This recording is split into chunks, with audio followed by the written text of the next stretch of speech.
What I'm going to talk about tonight is the dark and very, very, very dark history of the system that we live in. We live in a system, and there are people who are very powerful in this world who actually have think tanks that get together regularly on a regular basis, and they basically manufacture this society that we live in. It's a system, and this, what we live in, with all the stuff that you see, wars, famines, corruption, that's basically the end result of these think tanks that get together and produce this society that we live in. All right, so we look around us and we know that there's something wrong, because your neighbour next door is a nice person, your family are nice, people you work with are nice. People want to have a nice society where we can live in peace and just live and be free of wars. So you think, well, where's it coming from? Where is this constant tribulation that we have to go through? Now think 500 years back. If you think we haven't got it so bad, well, these days, 500 years ago, the Catholic Church, this is a depiction of some of the chambers of torture in the Inquisition. Now, you guys could easily be classed heretics and you could have been led to the Inquisition. So you just think back to those days, the Inquisition and the Crusades and all the Dark Ages, and how much our brothers suffered, mankind suffered. And we see now that we know things are really gone pear-shaped. What's the origin of it? Well, I'm going to expose it. Expose it with a little bit of history. The Catholic Church, the Roman cult, has been very, very, very busy in the last couple of thousand years, starting with the Julian dynasty, then the Flavian dynasty, then the Antons, the Antonys.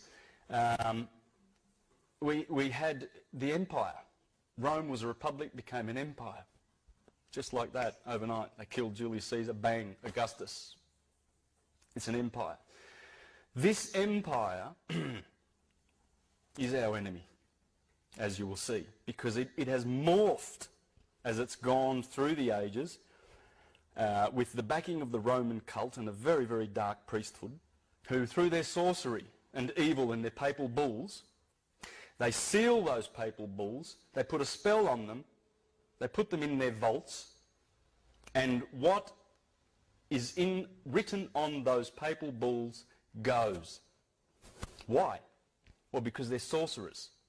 And because when you make a claim of right, which in law means, hey, these are mine, I'm claiming them. Well, I've got the highest claim of right because they're in my hands. I brought them here. The evidence is there. So they're mine. What the Catholic Church did in 1302, very, very, very, very, very powerful date in history. Pope Boniface VIII,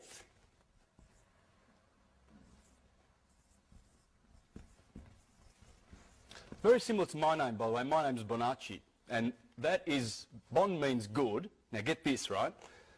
Face means to do in Latin. Do-gooder. This guy was a contemporary of Dante Alighieri. Dante Alighieri, who wrote Paradise, someone help me, the Divine Comedy. He condemned this guy to the bottommost parts of hell for how wicked Pope Boniface is, and you're going to see. There's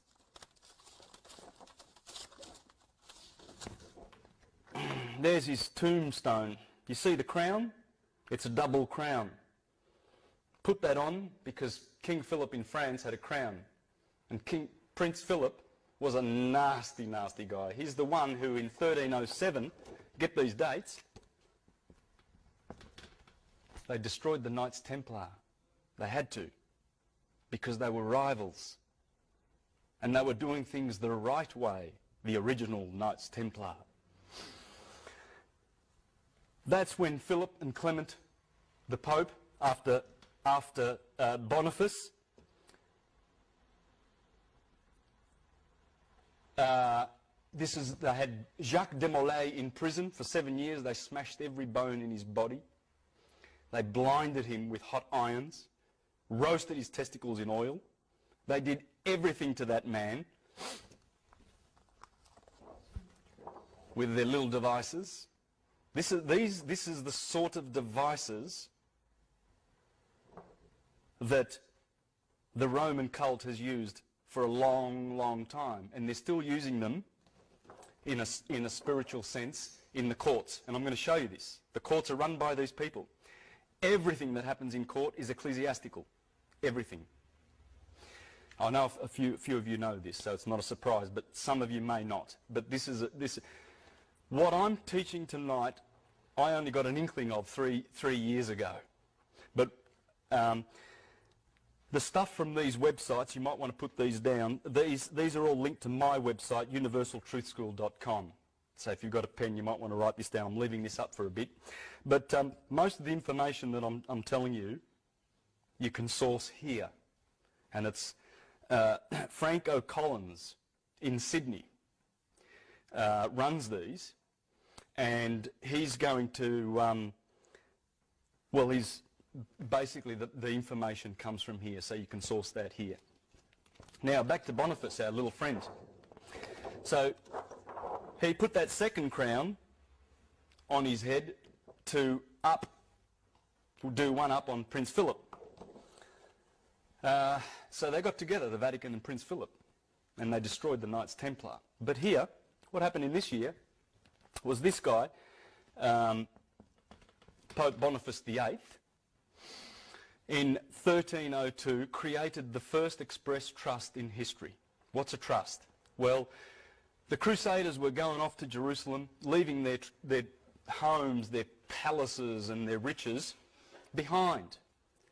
So they developed an idea.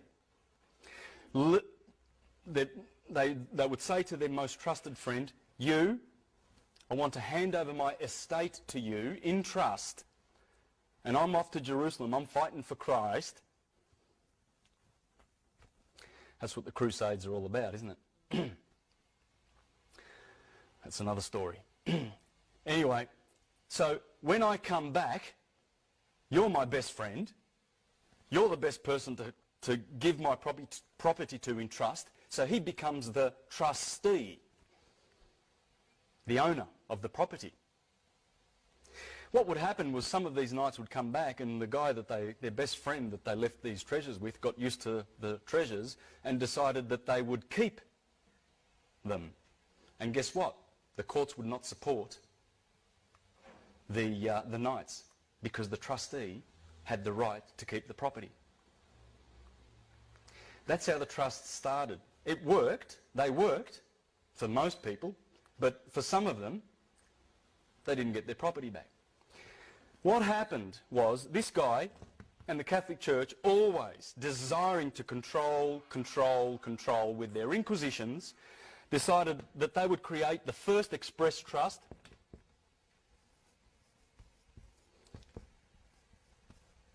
in history. All right, that trust is called Unum Sanctum.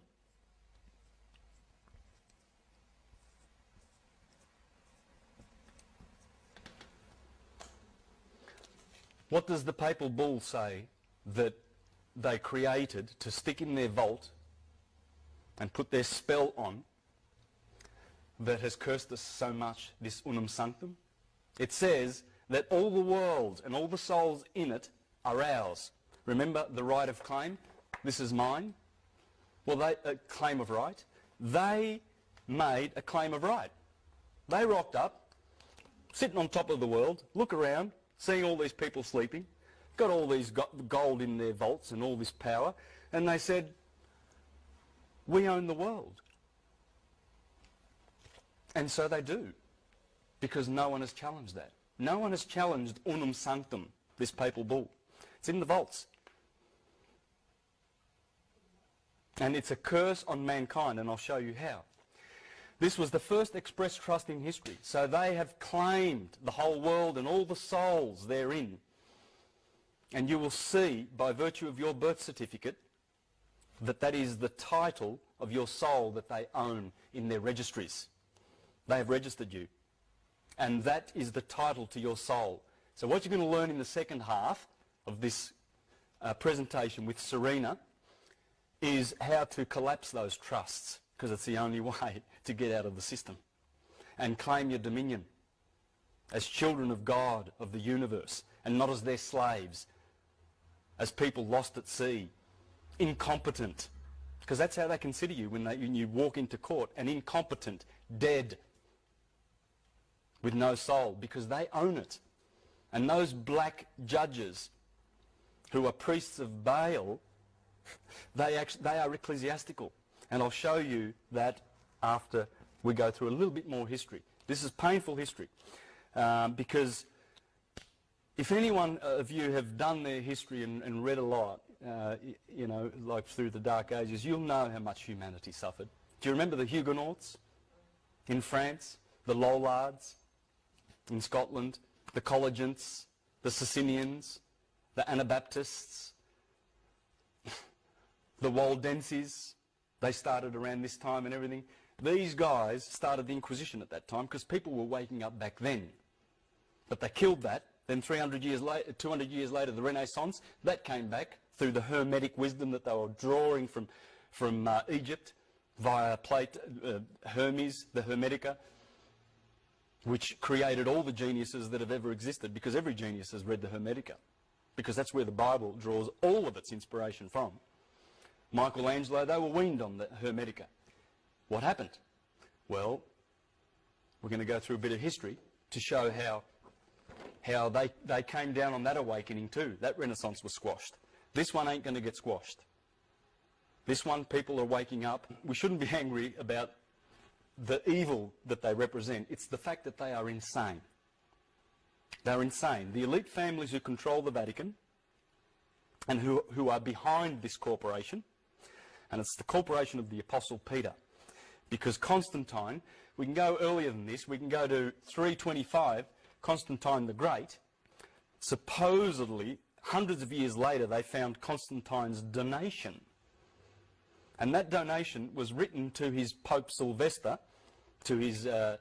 Constantine was, of course, the emperor. The Pope was Sylvester. And apparently Constantine says to Sylvester in this document, St. Peter is the apostle of Jesus, that Jesus gave the kingdom of this earth to, therefore we're going to claim taxes based on that, on the donation of Constantine. We're paying taxes because of that fictional document, guys. All taxes to Rome. And the elite families, the insane Khazarian and Venetian black nobility families, just like the Saxe-Coburg-Gothas, that the Windsor family, false name. These are the black nobility family. Bankers, bullion brokers. There's a book called Babylon's Bankers. There's a chapter in there called Monotheism, Military, Money, and monotheism, military, money, monarchies. He has exposed that this gathering, this cabal, they can't work separate from each other. A lot of people, when they see this pyramid of control, and they put the Queen on the top, and the Zionists and the Freemasons, don't understand that the Vatican and the Jesuits and the Superior General of the Jesuits actually sit on top, behind the scenes, but they work together. Then they have, that's the crown and then they have, that's the crown and the elite, insane families of the world who think they have better blood than the rest. And they have their think tanks, Then they have their financial control system, world resource control, world population control, and there's a little sheep down the bottom called debt slaves. We're all indebted. And we all bleed financially because they're taxing your wage. You go to work and you get taxed. Half of it goes to the government. We'll get into that a bit later. Okay, in 1455 we have a testamentary trust created. The first testamentary trust in history. That was Nicholas V, Pope Nicholas V, 1455. This was, bear in mind the time, it's only like 20 or 30 years before Christopher Columbus sailed off to discover the Americas, right? This trust, this testamentary trust, which conveyed all of this property that the Vatican claimed, the whole world, they conveyed it into this trust. It's the trust that claims all your real estate. You know those titles you have? You don't own it. You own nothing. You do not own a thing. Well, you can't anyway. They're molecules. They belong to the universe, for a start. But the Vatican knows this. They know you can't own things. You can have right of use. That's all that that title means. You will never own it. Never in this system. In this system, I mean, which is about to end. This one is called Romanus Pontifex.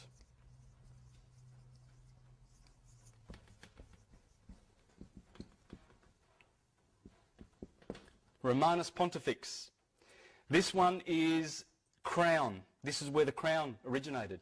Remember that double crown? That's going to morph into a triple crown because there are three trusts. This is the first one. There's two more to come. See that triple crown? That's called the tiara, the papal tiara, or the triregnum, the three kingdoms. What are those three kingdoms? Well, this is one of them. This is their fictional kingdom that they created.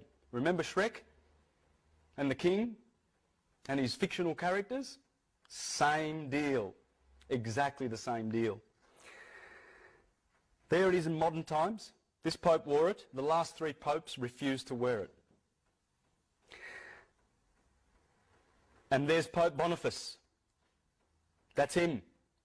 That's who Dante confined to the bottommost pits of hell. And he and his successor pope did what they did to the Knights Templar. Very important, because they stole the Knights Templar technology and corrupted it like they do with everything for power and control. In 1481, now get this, 11 years before Columbus set sail, another trust. Now these three trusts, by the way, in the incipit of the trust, which is the introductory words of the trust, the testament, or the bull rather, it's the bull, the papal bull. The incipit says, for a perpetual remembrance. That's trust. Right? Now, this one's called Attorney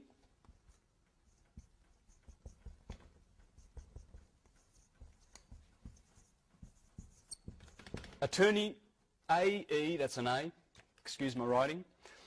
Attorney Regis, the Eternal Crown. This is Pope Sixtus, the fourth. Pope Sixtus the Fourth. And this is the second testamentary deed, trust, deed and will, the second crown of the people, which makes people slaves. This is the Commonwealth. The crown, the Commonwealth was born here. You think these are all English things, don't you? No. The Queen serves the Pope.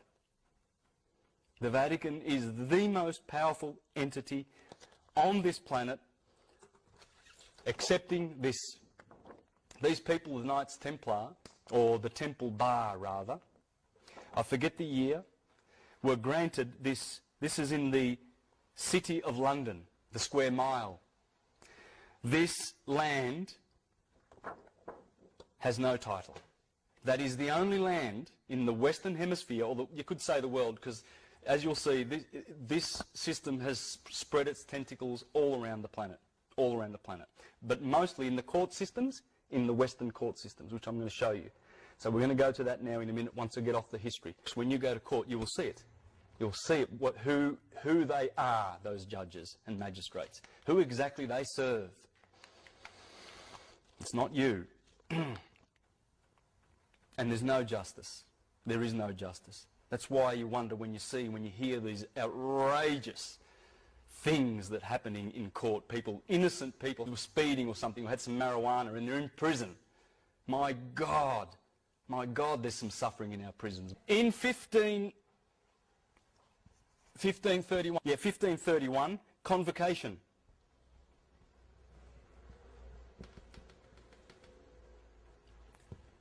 The third trust. This one takes away your real estate. When you register with your birth certificate, that number is the number of these three Sestui KV trusts. Learn this word.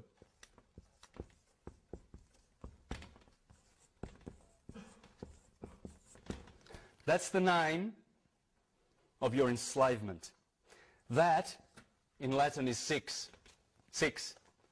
Six. Six. There are three of them. That's six in Latin. That's six. There are three Sestui KVs. Sestui KV, or Setui KV. A lot of people say Setui. That's the Triple Crown. They own and sit on the crown. They are the kings of these trusts, which has taken away your real estate, your personal property, and your soul. This is for baptism, for Catholics. That's why they want baptisms. That's why they go around converting. And that has stolen and deprived us of our real wealth.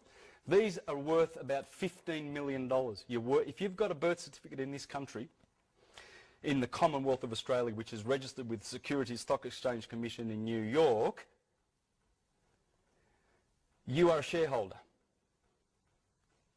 Canon law, which I'm going to talk about soon, was established in this country in '83 because something happened in 1975.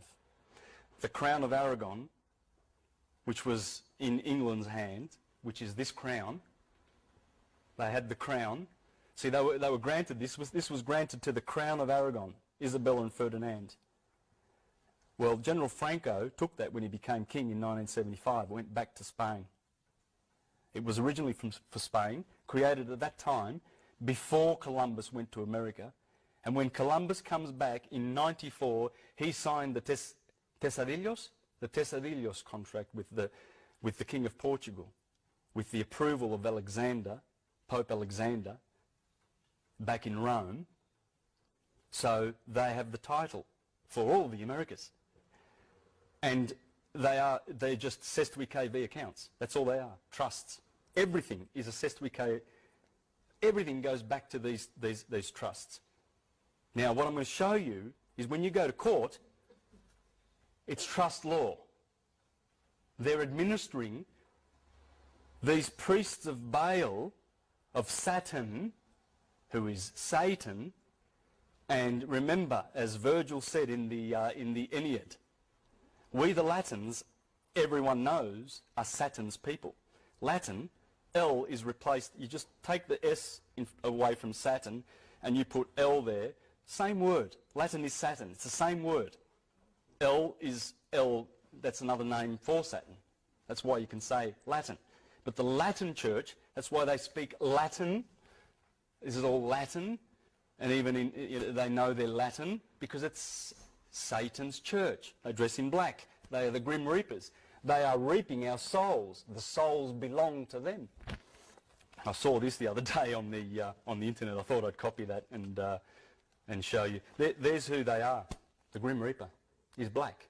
That's why they wear black. They are ecclesiastical. We'll go through that in a minute. I saw this on the internet. Isn't that appropriate? Remember the Austin Powers? 1 million souls. Yeah. No souls are enough. They love devastating souls, sodomizing souls, how much pedophilia is in this church.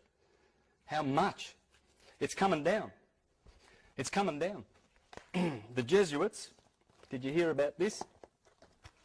I'm sidetracking a little bit, but in one of the largest settlements in the Catholic Church's sweeping sex abuse scandal, an order of priests has agreed to pay $166 million to hundreds of Native Americans and Alaska natives who were abused at the order's schools around the US Pacific Northwest. The settlement between more than 450 victims. Imagine if you're one of them.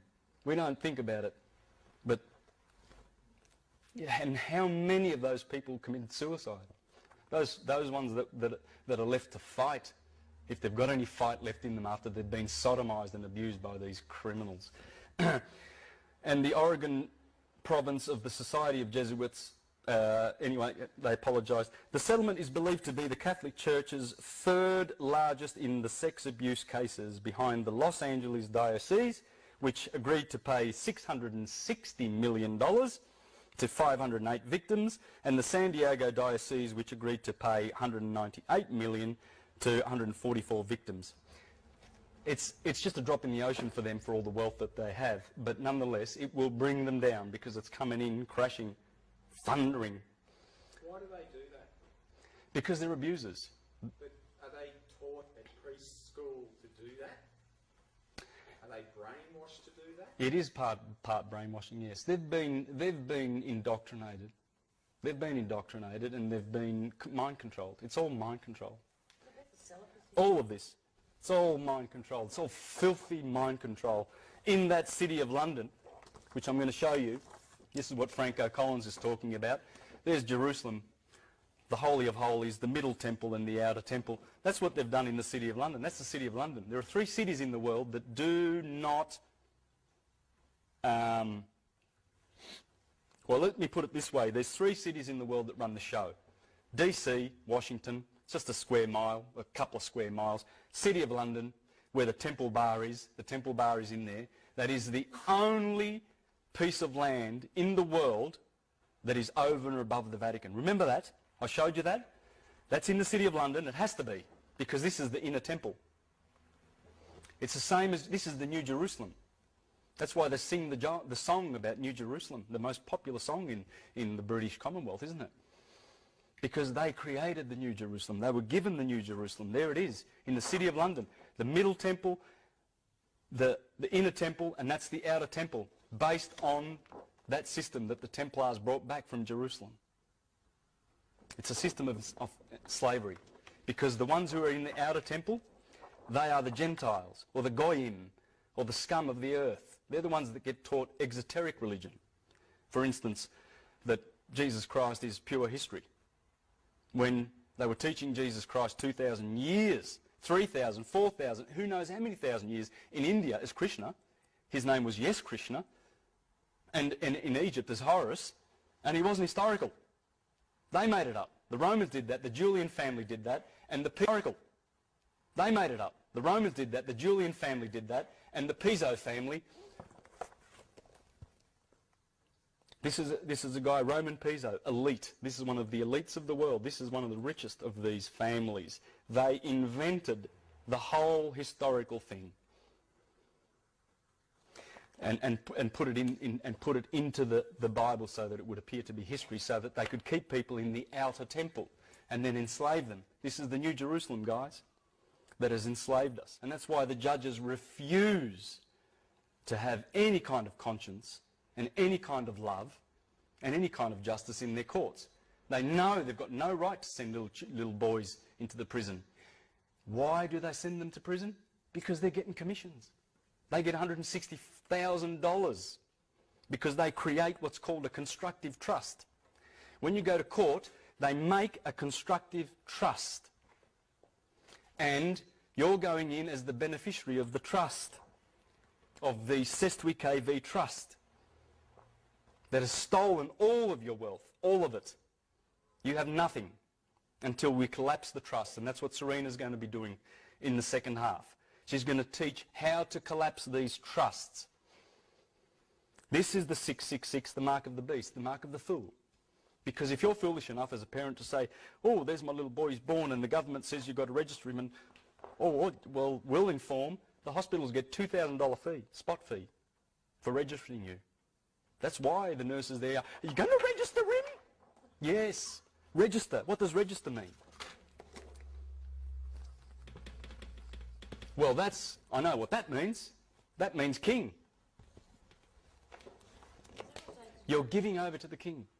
All capitals is a fiction. It's a corporation. And it's connected to this. This is why a lot of people go to court and don't understand why they lose. They don't understand what's going on, the jargon. Well, you're going to get that. You're going to get that now. First, I want to show you a couple of pictures. That is 1968. That's the Pope. That's Pope Pius IX. That's an army. This is a picture that the Vatican would not like you to see. Comes out of Tony Bushby's book. He's another Australian who's written a lot about the Vatican, the papal billions. That is 1571, I believe. I don't have the information for that. I forget who was the famous painter. I think that's the Bay of Naples. There's 200 warships there. Do you know who owns those warships? They're on their way to fight against Turkey in 1571, an inquisition, a crusade. That's the Pope's. Look at those ships. That's only a part of the Navy. That has morphed into the US Navy, the Pentagon. They're still doing it. The Inquisition's on, man. It's George Bush and his buddies. They're going for the Pope. That's a sheriff. That's a New South Wales sheriff. That cross is their ecclesiastical duties. They are officers of the Inquisition. This is an officer of the Inquisition, people. He's telling you. Same cross that these Christians, Christopher Columbus, when he landed on the Caribbeans, they wrote letters back to Spain saying there were 3 million people on this island, there's only 200 left.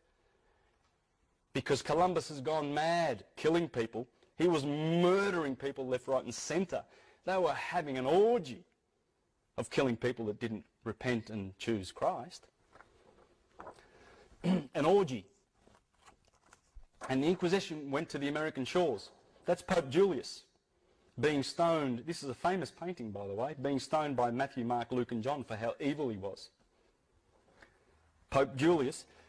Good old Michelangelo gave us a nice little picture of Pope Julius sitting on the toilet seat for how much he loved him. There's a good reason why I'm showing you all these pictures. That's what Michelangelo, that's one of his sketches, Pope Julius, for how evil he was.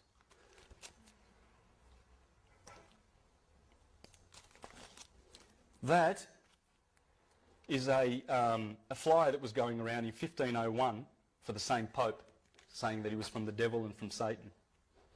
Because why? Because they are. Look at them now. See those SS officers and the Vatican? Look at them blessing the killers, training them in mind control.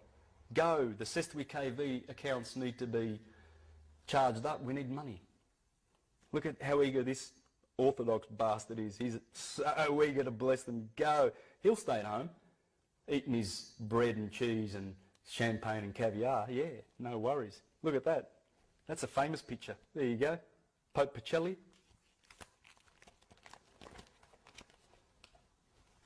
There's a reason why I want to show you that. I want to share that with you guys. Now, let's get into this. What I'm going to do now is show you how the courts work. It's all ecclesiastical. Okay, and this is very sad, but we need to know this. It's cruel. It's absolutely cruel, the poor young boys that go in to court with a lawyer. The lawyer's working for the Sestui KV accounts. The prosecution is, the clerk is, and the judge is. And you bring a lawyer with you to prove that you're a ward of the state, that you're lost at sea. So you need a Sestui KV account, someone to manage all your wealth. They've stolen it. A court room. So let's make a little courtroom here. We've got the judge here, we've got the clerk over here, and you and the prosecution, okay? Every trust has a trustee, a executor, and a beneficiary.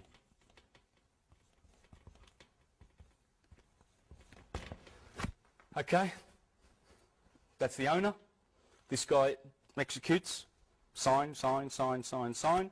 And this guy's the beneficiary. That's you. You're the beneficiary of the SWKV trust. Right? Now, why they bring you into court is because they want to create a constructive trust with the presumption, with the knowing that you're already a slave of the system by virtue of your name. That's why the judge, the first thing he says is, what is your name? For the record, can we have your name? He wants that name. The moment you give him that name and agree to be that name, you bring life to the SWKV trust, and he's got you, because he wants to change roles with you. The clerk here is the trustee, not the judge. This guy's the administrator of the trust. He's just the administrator, the judge. You are the beneficiary. This guy, the prosecution, I should have put the prosecution inside the circle, is executor. I think I've confused that, but it doesn't matter. He's the executor. He's got all the liability. He's the one that created got the writ created to get you into court, the summons. Because what they want you to do is appear in court, accept that you are the name. Oh, we've found the beneficiary, right? And then he's going to swap roles with you and be the beneficiary and get you to execute your own sentence. Now, if you think I'm stretching that a little bit, basically everything that goes on in court is the sacrament of penance. What's the sacrament of penance? We've forgotten. But these guys, these guys here well knew what the sacrament of penance was, because that's what brought them in there. The sacrament of penance is, you're a dirty, rotten sinner. We're all sinners. Sin, sin, sin, sin, sin. But God's merciful. Oh, he's lovely. He forgives. So you've got this treasury of credits up there in heaven. What we're going to do is we're going to administer those credits. We're going to administer them, and it's penance. And you pay. And the system works on the confession. It's all the confession. You go to court to confess your sins and pay for them. That's penance. Every single thing in court runs as a church does, and confession, and you go in there to confess and accuse yourself. Penance is a sacrament. In the new law instituted by Christ, in which forgiveness, this comes from the Catholic Church. Have a listen to this. This is from I've just ripped this off the Catholic Wiki Encyclopedia on the net last night. Of the new law instituted, penance is a sacrament of the new law instituted by Christ, in which forgiveness of sins committed after baptism is granted through the priest's absolution to those who with true sorrow confess their sins and promise to satisfy for the same. It is called a sacrament, not simply a function of ceremony, because it is an outward sign instituted by Christ to impart grace to the soul. As an outward sign, it comprises the actions of the penitent in presenting himself to the priest and accusing himself of his sins, and the actions of the priest in pronouncing absolution and imposing satisfaction. The whole procedure is usually called, from one of its parts, confession. That's what you're doing when you go to court. I'll show you this. Yeah, it's all in the wording. It's still there. It's in the wording. Look at the words, and there it is. You watch. Because it is a judicial process in which the penitent is at the accuser, the person accused, and the witness. Remember this, because that's how the Inquisition ran, and that's how courts work. It's exactly the same thing. It's morphed, but it hasn't changed in its nature. So you become the person accused, the accuser, and the witness. They're saying it. While the priest pronounces judgment and sentence. The judge. The grace conferred is deliverance from guilt and sin, and in the case of mortal sin, from its eternal punishment, hence also reconciliation with God, justification. That's the sentence. Finally, the confession is made not in the secrecy of the penitent's heart, nor to the layman as friend and advocate, nor to the representative of human authority, but to a duly ordained priest with requisite jurisdiction and with the power of the keys, the power to forgive sins which Christ granted to his church. Now I'm going to talk about another thing here, indulgences. Remember I mentioned those from the same encyclopedia. In Catholic theology, an indulgence is the full or partial remission of temporal punishment due for sins which have already been forgiven. Of course, God forgives, but you're a sinner, and we'll manage that for you. That's all it is. That's all it is, guys, and they are the priests of Baal. The temple Ba is Baal. Baal is Satan. It's the church of Satan. They're the Grim Reapers in black. Excuse me for that. In Catholic theology, an indulgence is the full or partial remission of temporal punishment due for sins which have already been forgiven. The indulgence is granted by the Catholic Church after the sinner has confessed and received absolution. The belief is that indulgences draw on the treasury of merit accumulated by Christ's abundantly meritorious sacrifice on the cross and the virtues and penances of the saints. They are granted for specific good works and prayers. They've monetized sin. And this was developed by the Jesuits in the 1500s with the backing of the Venetians who created the Jesuits. The Jesuits rule the world. They do. A court is an oratory. That's where you confess. Just look at these words. Have a look at these words. A clerk. What's a clerk? What does it sound like? A cleric. The judge is an ordinary. What's an ordinary? An officer of the church who by reason of office has ordinary power to execute the church's laws. That's what the judge is, an ordinary. A case. What's the case? We're going to hear a case today. Hear a case? Forgive me, Father, for I have sinned. Yes, tell me what you've done. That's what it is. That's why you would never bring to life that name when you go to church, when you go to Baal's church, when you go to court. Cortio, which means, oh, God, I've forgotten the name. Cortio. Well, it's an oratory. Writ. Is it two T's? No. Got it wrong here. Comes from, well, there's no W in Latin. It doesn't exist. Well, it used to. It's a right. It's a religious right. Comes from, well, there's no W in Latin. It doesn't exist. Well, it used to. It's a right. It's a religious right. Because the, let me say this correctly. Correct me if I'm wrong. The scribe and a notary. What's a scribe and a notary? He makes the writs. He puts the curse on you. The summons, whatever it is. A bill, Telstra. It comes from a writ, right? And the scrivener, scribe, verne, from verne Latin, is guess what? Our little friend, the indulgence. That's an indulgence. The writer of indulgences. They're telling you in your face, and we don't see it. A warrant. What's a warrant? Well, it seals the writ. It seals the writ. So it indemnifies the king and the queen from being sued if they lose. That's what a warrant is. Warrant comes from seal of the writ and is a form of indulgence. Hearing. Well, I've already gone through that. It's a confession. That's what a hearing is. Isn't this sick? Don't you think? It makes you sick. It makes you sick.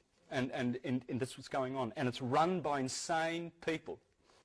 Oh, what's sentence? It's penitence. Penance. Absolution. Prison or a fine. Prosecutor. Prosecutus. 3 words. Prosecutus. The skin. Self. Present. It's representing one's own flesh. Or a person who is claiming to be you, making a self-accusation. So those warrants that come to your house or whatever, they are prosecuting you, right? So they're claiming to be you. They're just using that name on the trust. Attorney, turn over. Attorney tells you, I turn you over. That's what it means. You bring an attorney with you. Thanks, mate. Yeah, you help me. Come on, man. Let's go and see the judge. And tell him what to say. You tell him, and guess what? You find yourself in prison and you look at your attorney and he goes, well, I tried, you know. I said, they work for the same guy. They're all getting commissions. That's why the prosecution is always required to bring their checkbook to court. Because if they can't get you to swap roles with him, you become the trustee, he becomes the beneficiary, and get you to prosecute your own sentence. If they can't do that, they bear the liability. They're going surety for it. They're prosecuting. So they're bringing the liability. They're charging your trust account. So, in a beautiful, on the websites that I showed you, on this one here, Spiritual Economics Now, you can go there to a page. It's beautiful. Please read this. This is the best 5 pages I think you'll ever read by Franco Collins. Right? All those websites are linked to my website, the top one, Universal Truth School, or you can go straight to them. But if you go here, you'll find the links. You can get to all of those. And in here is the information that Serena's going to share with you next about how to collapse these trusts and how to create ecclesiastical deed polls and to create a new birth certificate. That's called a live-born record. Right? And I'll have a new trust number. And I have a universal, not a Roman date for my birthday. Anyway, Serena will be making that a little bit clearer. What do you say in court? Court, who's who and what to say. This is what Franco Collins suggests. And I'm going to finish up with that and tidy up. Serena will do her bit after we have a break, and then we can do some question and answers after that. All right? And believe me, Serena's got some beautiful things to share with you because she is really, really leading in Victoria and spearheading this technology. So, but the most important thing, guys, is to get on here. There are audio files. You can listen to, there's about 16 audio files on talkshoe.com, is it? Or .org? It's .com. You'll find it, there's a link to it here in these. There are links to it. But you can download Franco Collins' audio files and learn all this. I've just been learning this in the last 3 months. This is what to say. We all know from our indoctrination, programming and schooling that judges are impartial and have sworn an oath to this effect. This means he must not favour either plaintiff or defendant, but our experience reveals that he does indeed favour the plaintiff, indicating a glaring conflict of interest.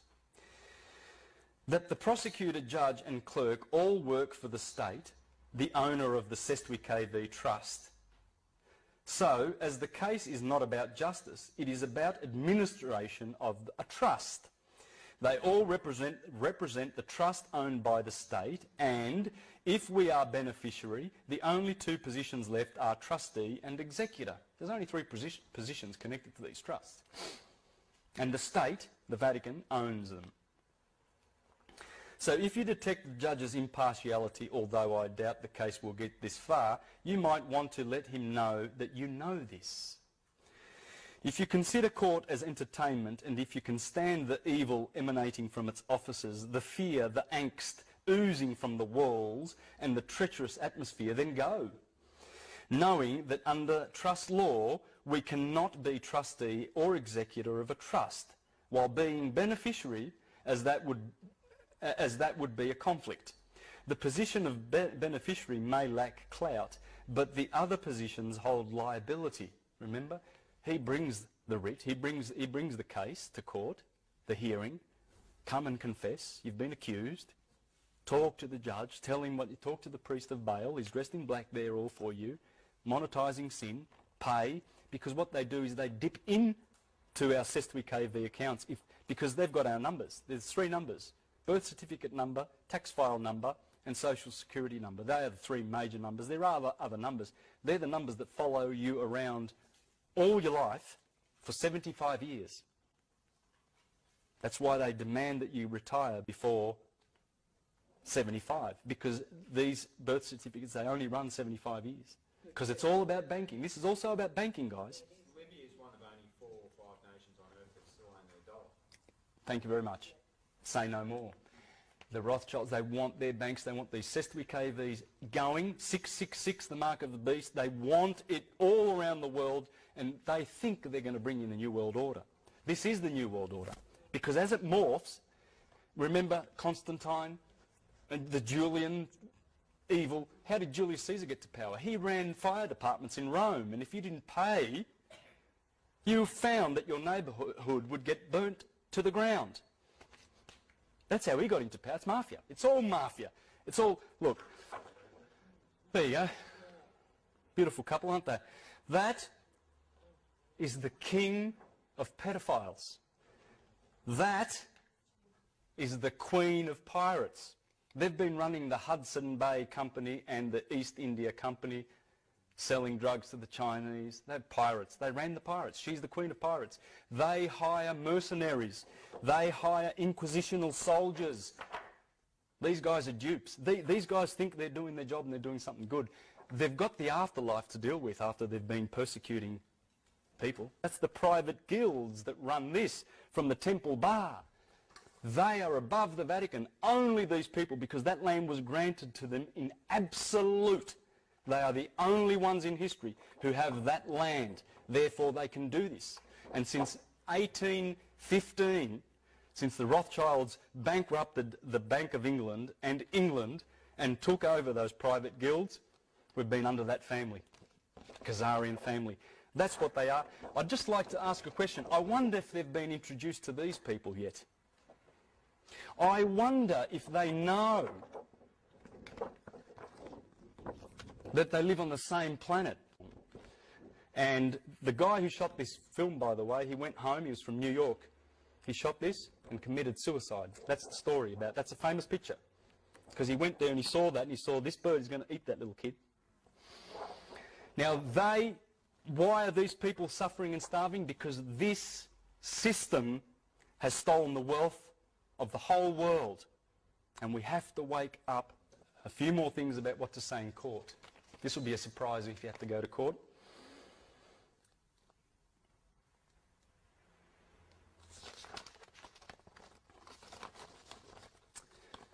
When the name of the trust, example John Doe, is called by the judge ACCA administrator, ACCA trustee, you can stand and ask, are you saying that the trust which we are now administering is the John Doe Trust, Your Honour?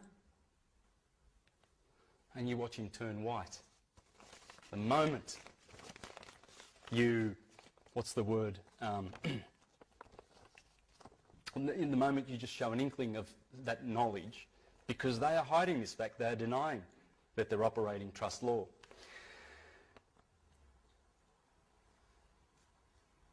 We can stand up, okay, this establishes that we know that the name is a trust, not a live man.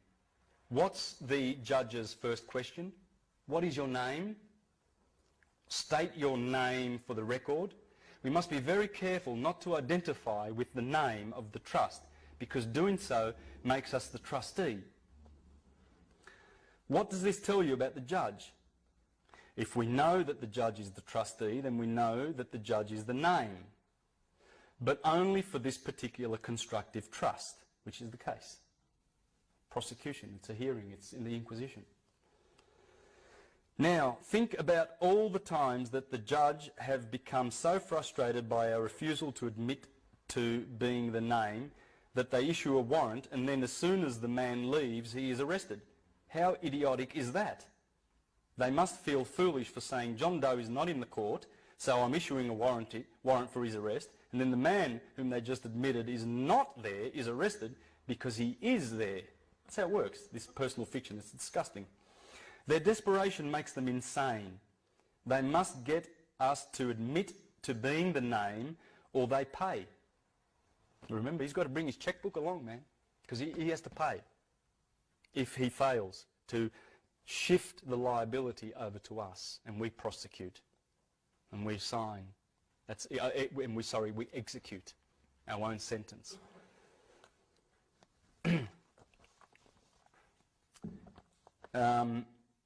This is beautiful, what you're going to learn here. This is really, really beautiful. They're desperate. They must get us to admit to being the name or they pay, and we must not accept their coercion or we pay. Because the judge is the trustee, a precarious position. The best thing to say in that case is John Doe is indeed in the court, Your Honour. Point to the judge, it is you as trustee. You are John Doe today, aren't you? Why not? Why not? We have dominion. We are men and women. We're not persons. We're not. We can't keep going with the fiction. Why? Why would you? It's insane. During their frustration over not admitting to being a trust name, the trustee and or executor of the trust, we ought to ask who they are. Before we go any further, I need to know who you are. Address the clerk of the court. The trustee for the Cestui KV Trust owned by the state province. Are you the Cestui KV trustee who has appointed this judge as a trustee for the Cestui KV Trust owned by the state province? Are you the Cestui KV trustee who has appointed this judge as administrator and trustee of the constructive trust case? Number. Did you also appoint the prosecutor as executor? Did you also appoint the prosecutor as executor of this constructive trust? Then point to the judge. So you are the trustee, then point to the prosecutor. You are the executor, are you not? And I'm the beneficiary. So now we know who's who, and as beneficiary I authorise you to handle the accounting and dissolve this constructive trust. We have the power to do that. Dissolve this hearing. I don't want to accuse. I'm not into sin. I'm divine. I'm from heaven. One heaven. I'm a spirit. I'm not the dead. This is what they consider us. This is how they do it. Lost at sea, abandoned, filial, minor or incompetent, ward of the state, etc. Because that's why they made the trusts. They made them for the ward of the state. There's someone who's incompetent, you know, like if someone's, say like a very severely mentally handicapped person and his parents die and his uncle steps in and says, "Oi, I'll look after him. I'll look after him. Everything's in trust," and because he loves him and he takes care of him. The word deed comes from the word deed. Yes. Yeah. I went through some words, didn't I? That was just a bunch of words, guys. It's all there. Look, you'll see it. It's the Inquisition. I'll just finish up this. I now claim my body, so I am collapsing the Cestui KV Trust, which you have charged.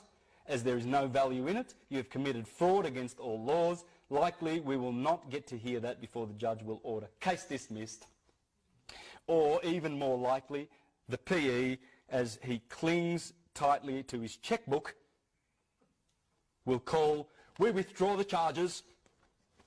You watch it and see it happen, guys. Does it really work? You know, Yes. Oh, yes. There's hundreds and thousands of people doing this and do it. There's a video clip on remember this, loveforlife.org. judge.com. Do you know that one? Go to it. Have a look at this guy, and in 5 minutes, the judge has walked out the door. Why does the judge walk out and have a recess? Do you know why? I'll just finish off with this really quickly. 3 forms of law in the court. When you go to court and the magistrates, you get UCC. First up, commercial law. They can only fine you here. You can only get a fine. When the judge has a recess, he's not telling you what he's doing. He's changing the form of law. And you can go to prison in canon law. That's the Vatican. That's canon law. It's not common law. It's admiralty law. Admiralty law. This is the second form of law. This is the first one. The third is Talmudic.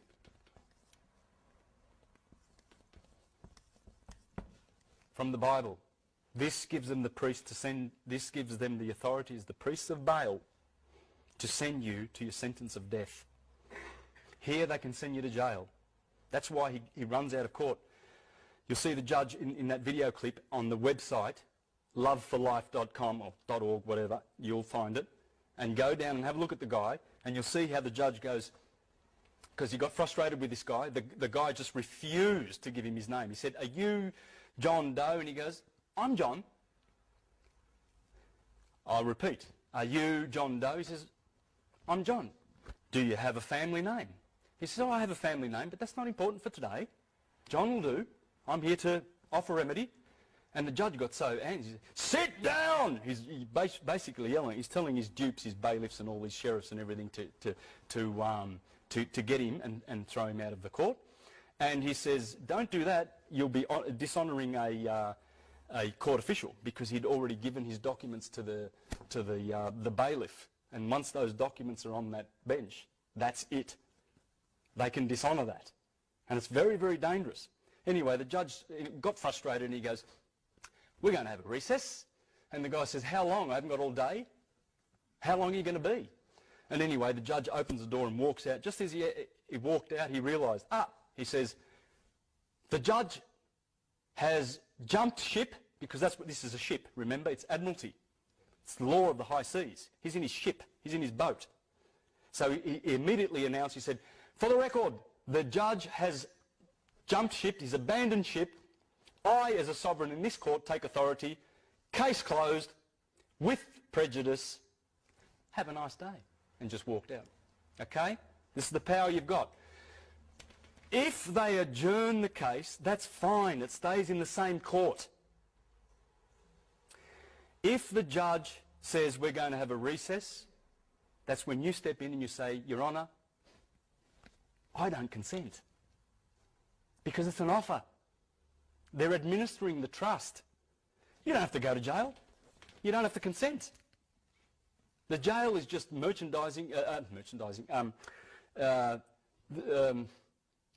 a warehouse where they put the goods, where they store the goods. That's all it is. You're just the goods, because you are their goods.